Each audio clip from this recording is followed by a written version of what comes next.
mga balitang pambansa, nagbigay rin ang kanyang mensahe sa mga deboto ng Poong Jesus Nazareno ang Pangulong Bongbong Marcos Jr. Ayon sa Pangulo, umaasa raw siyang magiging tulay ang poon para mas lumalim pa ang pananampalataya ng mga deboto at mahikayat silang tumulong sa kapwa. Pinaalalahanan din niya ang deboto na kumapit sa pananampalataya para malagpasan ang mga hamon sa buhay. Wala raw kasing mabigat na hamon sa buhay kung marunong tayong manalig sa Diyos. Sa iba pang mga balita mga kapatid, binigyan ng exemption ng COMELEC ang ilang programa ng DSWD sa ipatutupad na election ban. Ayon kay COMELEC Chairman George Garcia, binalanse lamang nila ang interes ng publiko na kailangang makatanggap pa rin ng tulong mula sa gobyerno.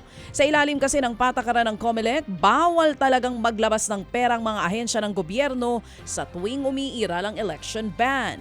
Pero pinayagan nilang mamahagi pa rin ng ayuda ang DSWD. Basta't hindi raw papayagan sumali sa distribusyon ng cash aid ang mga politiko. Ang babala ng COMELEC, pwede silang magsampa ng reklamo at bawiin ang ibinigay na exemption sa DSWD kung lumabag sila sa kondisyon ng komisyon. Anytime, Sir Ted. Ito po ay warning. Anytime, pwede namin i-withdraw ang exemption na yan. Election offense po kasi yan, Sir Ted. 1 hanggang 6 na taon na pagkakakulong, hindi pa kasama dyan yung administrative liability. Kahit po kami, Sir Ted, pwede po kami mismo at yung criminal liability din, Sir Ted, kami rin po yun. Election offense po yan eh. Abuse of state resources. Yan nga po ang tinig ni COMELEC Chairman George Garcia.